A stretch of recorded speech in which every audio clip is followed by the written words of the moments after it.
The subject about which I am going to speak to you tonight is why I am not a Christian. Perhaps it would be as well, first of all, to try to make out what one means by the word Christian. It is used these days in a very loose sense by a great many people. Some people mean no more by it than a person who attempts to live a good life. In that sense, I suppose there would be Christians in all sects and creeds, but I do not think that that is the proper sense of the word, if only because it would imply that all the people who are not Christians, all the Buddhists, Confucians, Mohammedans, and so on, are not trying to live a good life. I do not mean by Christian any person who tries to live decently according to his lights. I think that you must have a certain amount of definite belief before you have a right to call yourself a Christian. The word does not have quite such a full-blooded meaning now as it had in the times of St. Augustine and St. Thomas Aquinas. In those days, if a man said that he was a Christian, it was known what he meant. You accepted a whole collection of creeds which were set out with great precision, and every single syllable of those creeds you believed with the whole strength of your convictions. What is a Christian? Nowadays, it is not quite that. We have to be a little more vague in our meaning of Christianity. I think, however, that there are two different items which are quite essential to anybody calling himself a Christian. The first is one of a dogmatic nature, namely, that you must believe in God and immortality. If you do not believe in those two things, I do not think that you can properly call yourself a Christian. Then, further than that, as the name implies, you must have some kind of belief about Christ. The Mohammedans, for instance, also believe in God and in immortality, and yet they would not call themselves Christians. I think you must have, at the very lowest, the belief that Christ was, if not divine, at least the best and wisest of men. If you are not going to believe that much about Christ, I do not think you have any right to call yourself a Christian. Of course, there is another sense, which you find in Whitaker's Almanac and in geography books, where the population of the world is said to be divided into Christians, Mohammedans, Buddhists, fetish worshippers, and so on. And in that sense, we are all Christians. The geography books count us all in, but that is a purely geographical sense, which I suppose we can ignore. Therefore, I take it that when I tell you why I am not a Christian, I have to tell you two different things. First, why I do not believe in God and in immortality, and secondly, why I do not think that Christ was the best and wisest of men, although I grant him a very high degree of moral goodness. The existence of God. To come to this question of the existence of God, it is a large and serious question, and if I were to attempt to deal with it in any adequate manner, I should have to keep you here until kingdom come, so that you will have to excuse me if I deal with it in a somewhat summary fashion. You know, of course, that the Catholic Church has laid it down as a dogma that the existence of God can be proved by the unaided reason. That is a somewhat curious dogma, but it is one of their dogmas. They had to introduce it because at one time the freethinkers adopted the habit of saying that there were such and such arguments which mere reason might urge against the existence of God, but of course they knew as a matter of faith that God did exist. The arguments and the reasons were set out at great length, and the Catholic Church felt that they must stop it. Therefore they laid it down that the existence of God can be proved by the unaided reason, and they had to set up what they considered were arguments to prove it. There are, of course, a number of them, but I shall take only a few. The first cause argument. Perhaps the simplest and easiest to understand is the argument of the first cause. It is maintained that everything we see in this world has a cause, and as you go back in the chain of causes further and further, you must come to a first cause, and to that first cause you give the name of God. That argument, I suppose, does not carry very much weight nowadays, because, in the first place, cause is not quite what it used to be. The philosophers and the men of science have got going on cause, and it is not anything like the vitality it used to have. But apart from that, you can see that the argument that there must be a first cause is one that cannot have any validity. I may say that when I was a young man, and was debating these questions very seriously in my mind, I for a long time accepted the argument of the first cause. until one day, at the age of 18, I read John Stuart Mill's autobiography, and I there found this sentence: "My father taught me that the question, 'Who made me?' cannot be answered, since it immediately suggests the further question, 'Who made God?'" That very simple sentence showed me, as I still think, the fallacy in the argument of the first cause. If everything must have a cause, then God must have a cause. If there can be anything without a cause, it may just as well be the world as God, so that there cannot be any validity in that argument. It is exactly of the same nature as the Hindus' view that the world rested upon an elephant, and the elephant rested upon a tortoise, and when they said, "How about the tortoise?" the Indian said, "Suppose we change the subject." The argument is really no better than that. There is no reason why the world could not have come into being without a cause, nor, on the other hand, is there any reason why it should not have always existed. There is no reason to suppose that the world had a beginning at all. The idea that things must have a beginning is really due to the poverty of our imagination. Therefore, perhaps I need not waste any more time upon the argument about the first cause.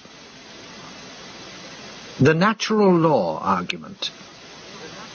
Then there is a very common argument from natural law. That was a favourite argument all through the 18th century, especially under the influence of Sir Isaac Newton and his cosmogony. People observed the planets going around the sun according to the law of gravitation, and they thought that God had given a behest to these planets to move in that particular fashion, and that was why they did so. That was, of course, a convenient and simple explanation that saved them the trouble of looking any further for explanations of the law of gravitation. But nowadays we explain the law of gravitation in a somewhat complicated fashion that Einstein has introduced. I do not propose to give you a lecture on the law of gravitation as interpreted by Einstein, because that again would take some time. At any rate, you no longer have the sort of natural law that you had in the Newtonian system, where, for some reason that nobody could understand, nature behaved in a uniform fashion. We now find that a great many things we thought were natural laws are really human conventions. You know that even in the remotest depths of stellar space there are still 3 feet to a yard. That is no doubt a very remarkable fact, but you would hardly call it a law of nature. And a great many things that have been regarded as laws of nature are of that kind. On the other hand, where you can get down to any knowledge of what atoms actually do, you will find they are much less subject to law than people thought, and that the laws at which you arrive are statistical averages of just the sort that would emerge from chance. There is, as we all know, a law that if you throw dice, you will get double sixes only about once in 36 times, and we do not regard that as evidence that the fall of the dice is regulated by design. On the contrary, if the double sixes came every time, we should think that there was design. The laws of nature are of that sort as regards a great many of them. They are statistical averages, such as would emerge from the laws of chance, and that makes this whole business of natural law much less impressive than it formerly was. Quite apart from that, which represents the momentary state of science that may change tomorrow, the whole idea that natural laws imply a lawgiver is due to a confusion between natural and human laws. Human laws are behests commanding you to behave a certain way, in which way you may choose to behave or you may choose not to behave. But natural laws are a description of how things do in fact behave. And being a mere description of what they in fact do, you cannot argue that there must be somebody who told them to do that, because even supposing that there were, you are then faced with the question, why did God issue just those natural laws and no others?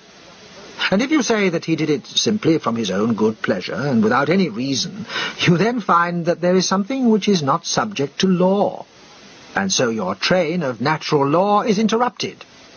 If you say, as more orthodox theologians do, that in all the laws which God issues he had a reason for giving those laws rather than others, the reason of course being to create the best universe, although you would never think it to look at it, if there were a reason for the laws which God gave, then God himself was subject to law, and therefore you do not get any advantage by introducing God as an intermediary.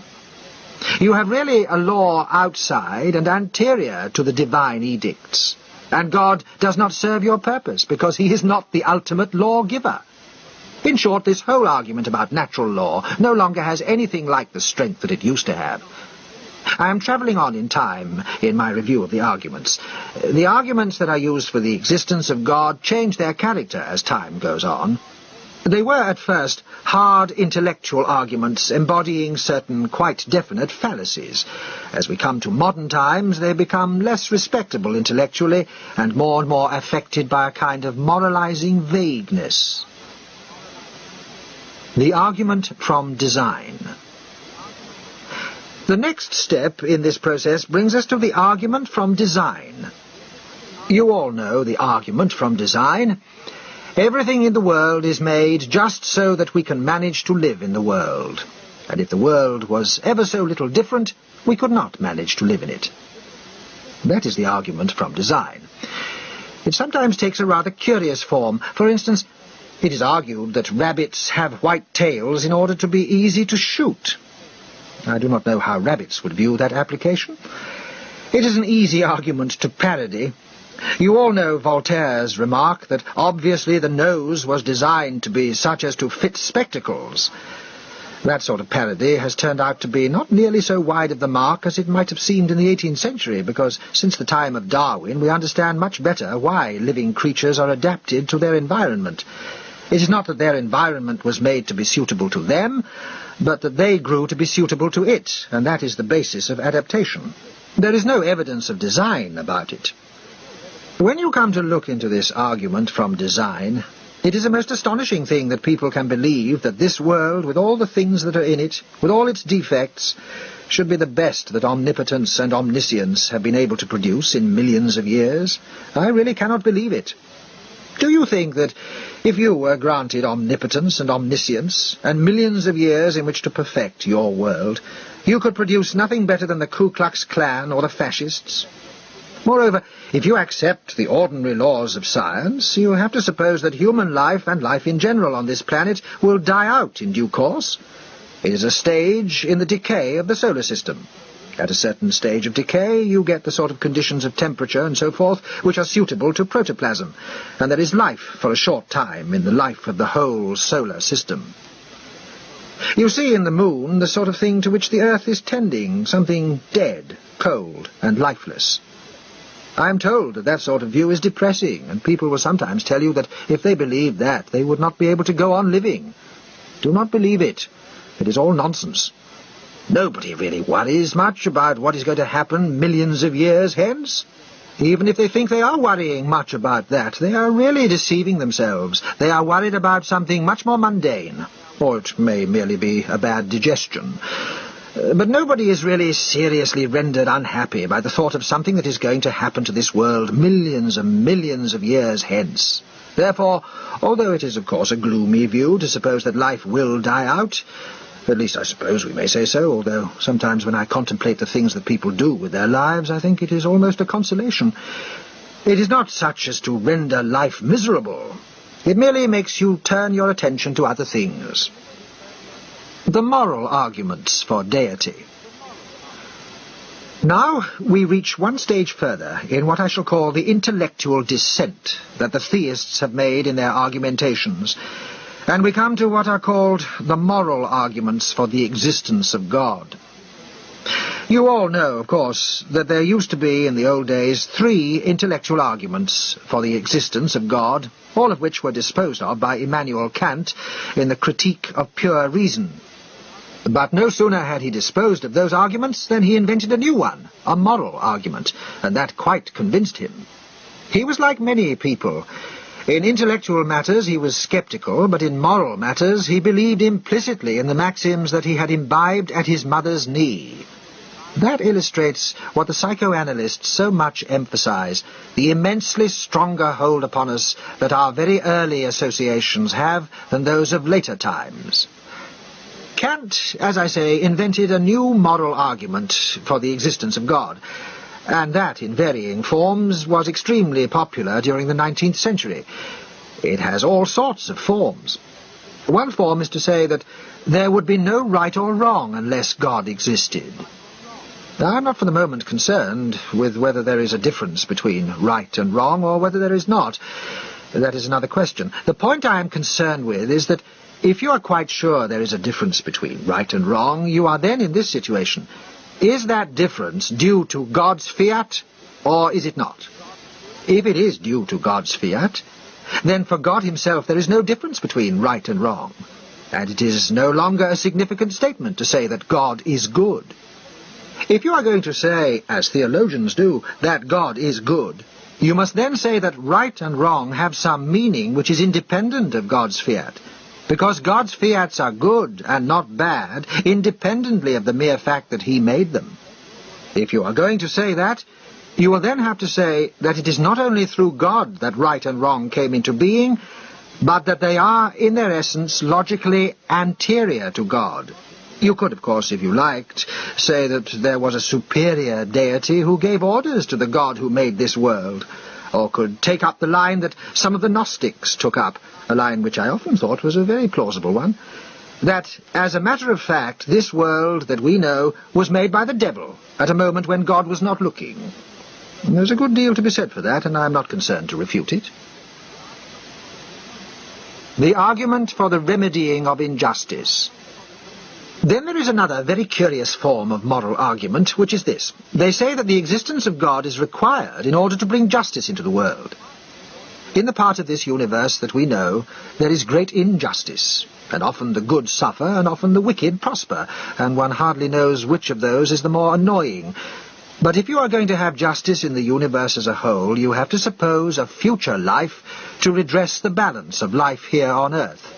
So they say that there must be a God, and there must be heaven and hell, in order that in the long run there may be justice. That is a very curious argument. If you looked at the matter from a scientific point of view, you would say, after all, I know only this world. I do not know about the rest of the universe, but so far as one can argue at all on probabilities, one would say that probably this world is a fair sample, and if there is injustice here, the odds are that there is injustice elsewhere also. Supposing you got a crate of oranges that you opened and you found all the top layer of oranges bad, you would not argue the underneath ones must be good, so as to redress the balance.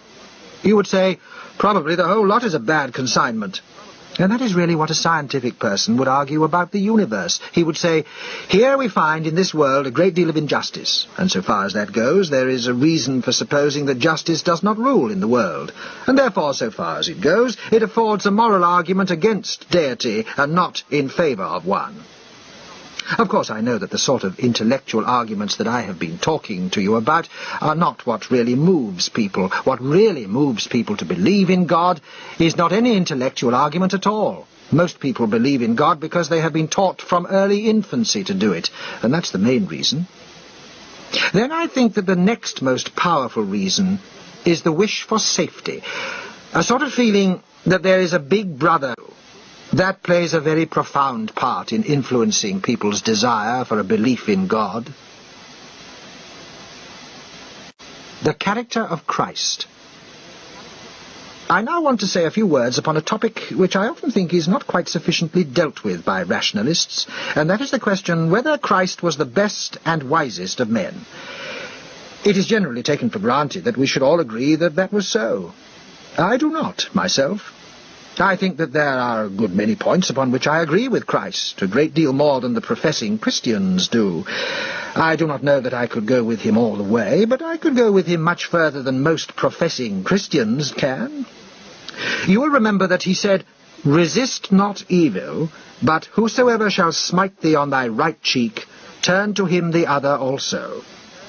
That is not a new precept or a new principle. It was used by Lao Tse and Buddha some 500 or 600 years before Christ.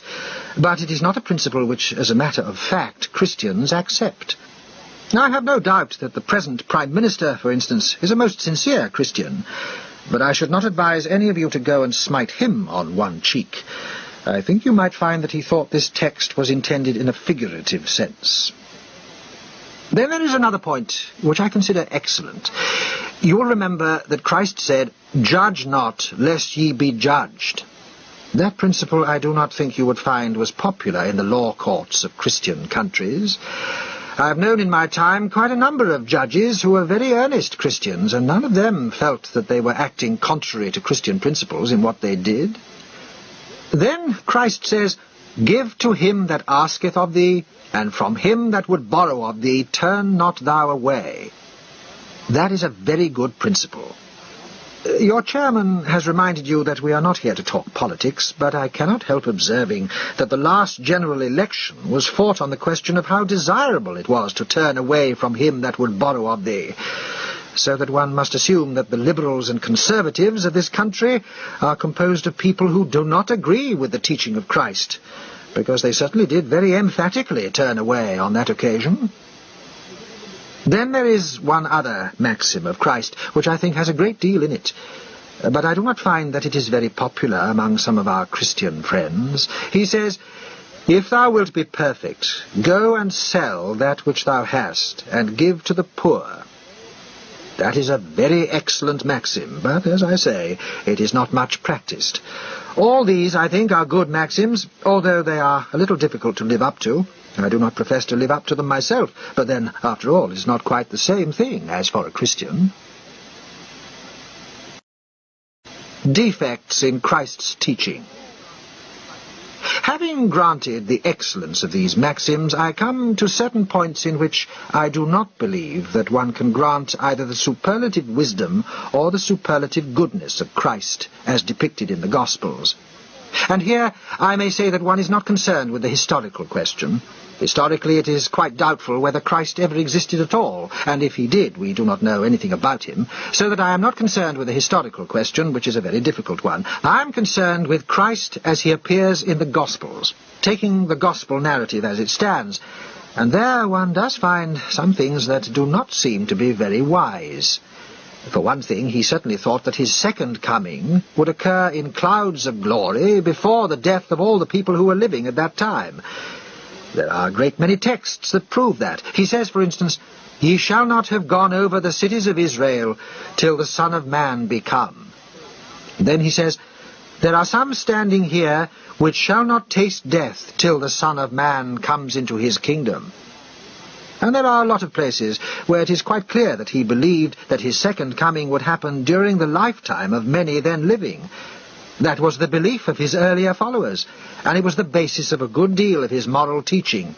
When he said, "Take no thought for the morrow," and things of that sort, it was very largely because he thought that the second coming was going to be very soon, and that all ordinary, mundane affairs did not count. I have, as a matter of fact, known some Christians who did believe that the second coming was imminent. I knew a parson who frightened his congregation terribly by telling them that the second coming was very imminent indeed, but they were much consoled when they found that he was planting trees in his garden. The early Christians did really believe it, and they did abstain from such things as planting trees in their gardens, because they did accept from Christ the belief that the second coming was imminent. In that respect, clearly, he was not so wise as some other people have been, and he was certainly not superlatively wise. The moral problem. Then you come to moral questions. There is one very serious defect, to my mind, in Christ's moral character, and that is that he believed in hell.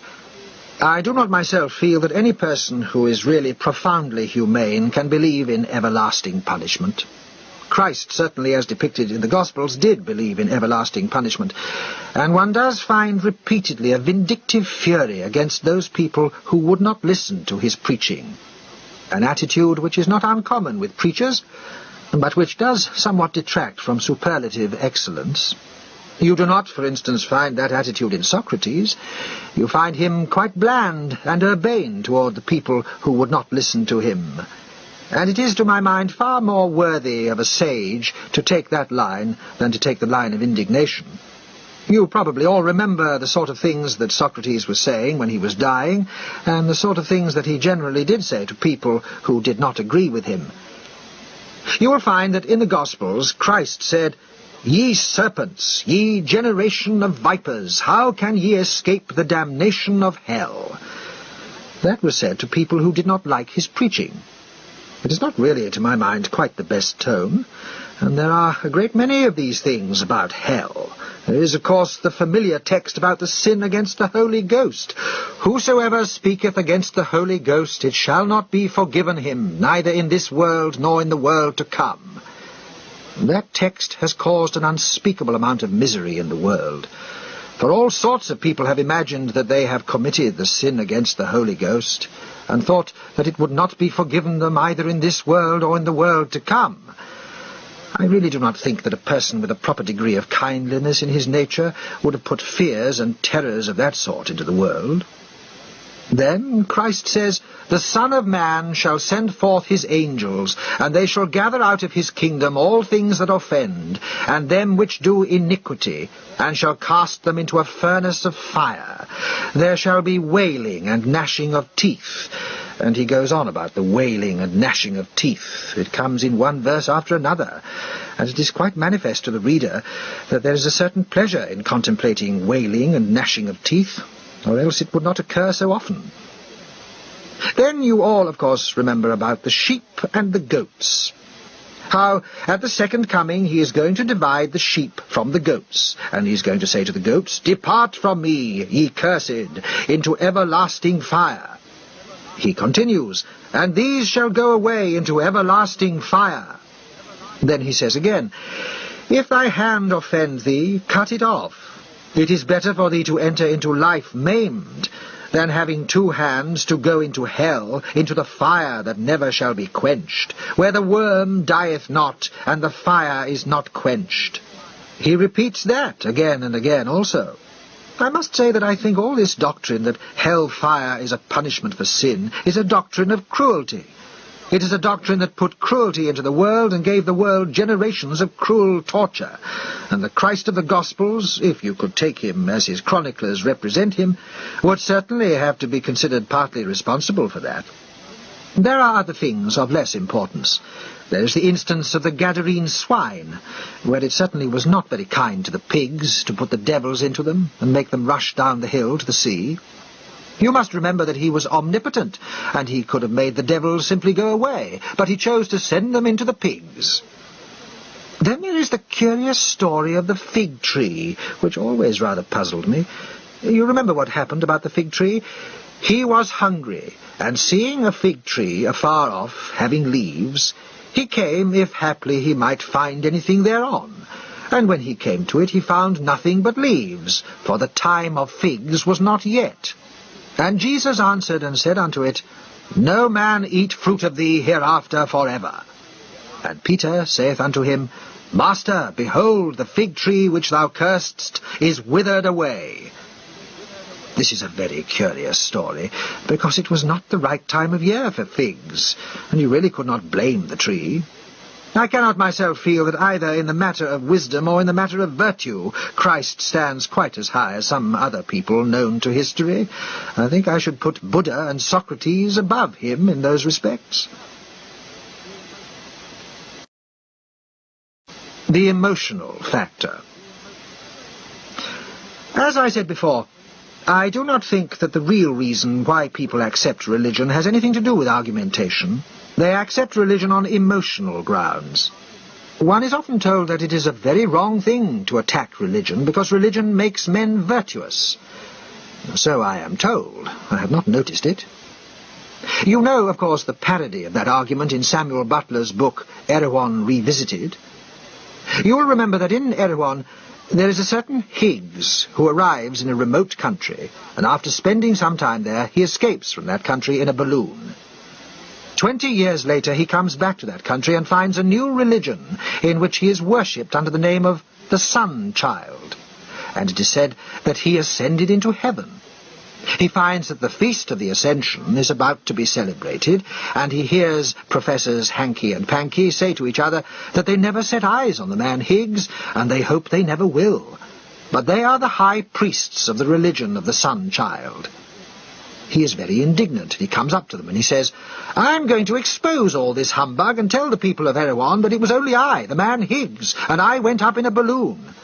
He was told, You must not do that, because all the morals of this country are bound round this myth, and if they once know that you did not ascend into heaven, they will all become wicked. And so he is persuaded of that, and he goes quietly away. That is the idea, that we should all be wicked if we did not hold to the Christian religion. It seems to me that the people who have held to it have been for the most part extremely wicked. You find this curious fact, that the more intense has been the religion of any period, and the more profound has been the dogmatic belief, the greater has been the cruelty and the worse has been the state of affairs.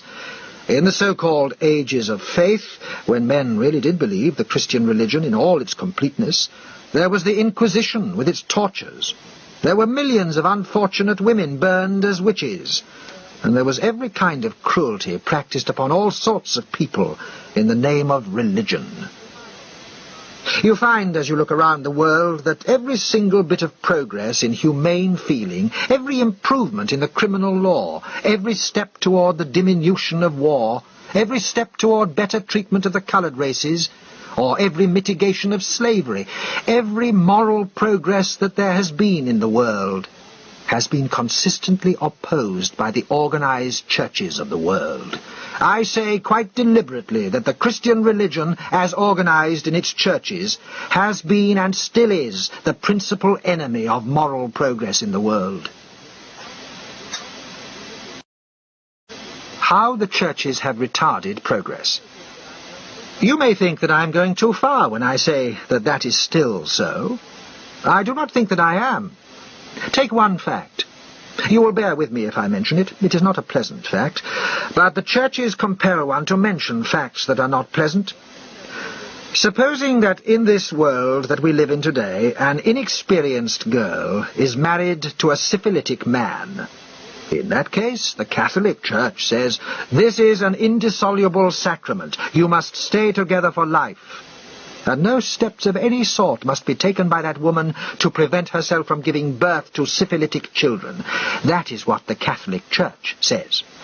I say that that is fiendish cruelty, and nobody whose natural sympathies have not been warped by dogma, or whose moral nature was not absolutely dead to all sense of suffering, could maintain that it is right and proper that that state of things should continue. That is only an example. There are a great many ways in which at the present moment the Church, by its insistence upon what it chooses to call morality, inflicts upon all sorts of people undeserved and unnecessary suffering. And of course, as we know, it is in its major part an opponent still of progress and of improvement in all the ways that diminish suffering in the world, because it has chosen to label as morality a certain narrow set of rules of conduct which have nothing to do with human happiness. And when you say that this or that ought to be done because it would make for human happiness, they think that has nothing to do with the matter at all. What has human happiness to do with morals? The object of morals is not to make people happy. Fear, the foundation of religion. Religion is based, I think, primarily and mainly upon fear. It is partly the terror of the unknown, and partly, as I have said, the wish to feel that you have a kind of elder brother who will stand by you in all your troubles and disputes. Fear is the basis of the whole thing. Fear of the mysterious, fear of defeat, fear of death.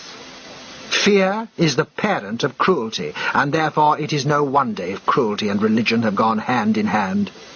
It is because fear is at the basis of those two things.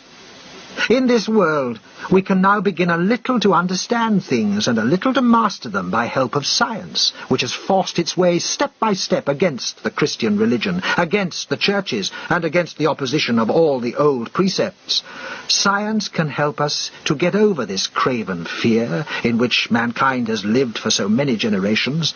Science can teach us, and I think our own hearts can teach us, no longer to look around for imaginary supports, no longer to invent allies in the sky, but rather to look to our own efforts here below to make this world a fit place to live in, instead of the sort of place that the churches in all these centuries have made it. What we must do. We want to stand upon our own feet and look fair and square at the world, its good facts, its bad facts, its beauties and its ugliness. See the world as it is and be not afraid of it. Conquer the world by intelligence, and not merely by being slavishly subdued by the terror that comes from it. The whole conception of God is a conception derived from the ancient Oriental despotisms. It is a conception quite unworthy of free men. When you hear people in church debasing themselves and saying that they are miserable sinners and all the rest of it, it seems contemptible and not worthy of self-respecting human beings. We ought to stand up and look the world frankly in the face. We ought to make the best we can of the world, and if it is not so good as we wish, after all, it will still be better than what these others have made of it in all these ages. A good world needs knowledge, kindliness, and courage. It does not need a regretful hankering after the past, or a fettering of the free intelligence by the words uttered long ago by ignorant men. It needs a fearless outlook and a free intelligence. It needs hope for the future, not looking back all the time toward a past that is dead, which we trust will be far surpassed by the future that our intelligence can create. What is a Christian? Nowadays, it is not quite that. We have to be a little more vague in our meaning of Christianity. I think, however, that there are two different items which are quite essential to anybody calling himself a Christian. The first is one of a dogmatic nature, namely, that you must believe in God and immortality. If you do not believe in those two things, I do not think that you can properly call yourself a Christian. Then, further than that, as the name implies, you must have some kind of belief about Christ.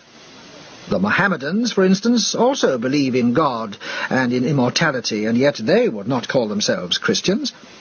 I think you must have, at the very lowest, the belief that Christ was, if not divine, at least the best and wisest of men. If you are not going to believe that much about Christ, I do not think you have any right to call yourself a Christian. Of course, there is another sense, which you find in Whitaker's Almanac and in geography books, where the population of the world is said to be divided into Christians, Mohammedans, Buddhists, fetish worshippers, and so on, against the existence of God, but of course they knew as a matter of faith that God did exist. The arguments and the reasons were set out at great length, and the Catholic Church felt that they must stop it. Therefore, they laid it down that the existence of God can be proved by the unaided reason, and they had to set up what they considered were arguments to prove it. There are, of course, a number of them, but I shall take only a few. The first cause argument. Perhaps the simplest and easiest to understand is the argument of the first cause. It is maintained that everything we see in this world has a cause, and as you go back in the chain of causes further and further, you must come to a first cause, and to that first cause you give the name of God.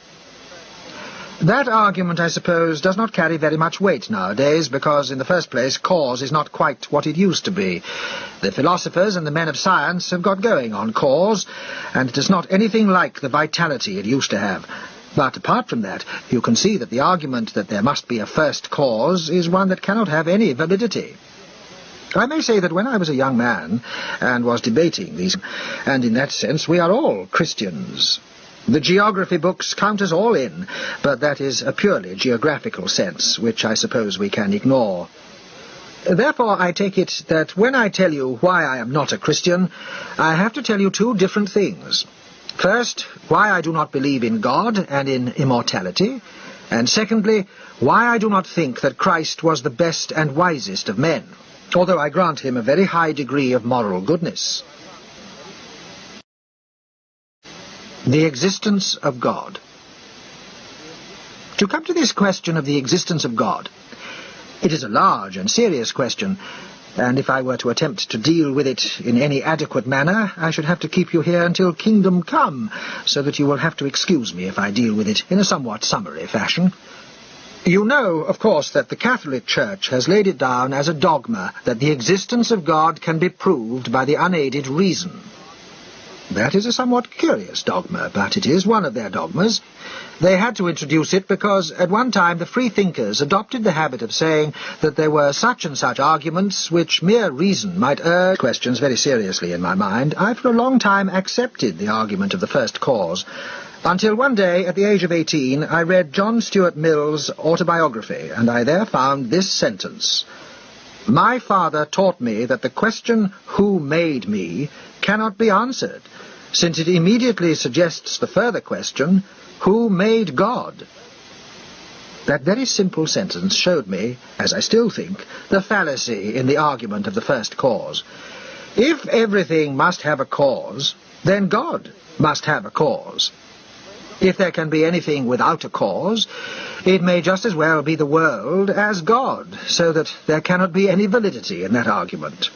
It is exactly of the same nature as the Hindus' view that the world rested upon an elephant, and the elephant rested upon a tortoise, and when they said, how about the tortoise, the Indian said, suppose we change the subject. The argument is really no better than that. There is no reason why the world could not have come into being without a cause, nor, on the other hand, is there any reason why it should not have always existed. There is no reason to suppose that the world had a beginning at all. The idea that things... The subject about which I am going to speak to you tonight is why I am not a Christian. Perhaps it would be as well, first of all, to try to make out what one means by the word Christian. It is used these days in a very loose sense by a great many people. Some people mean no more by it than a person who attempts to live a good life.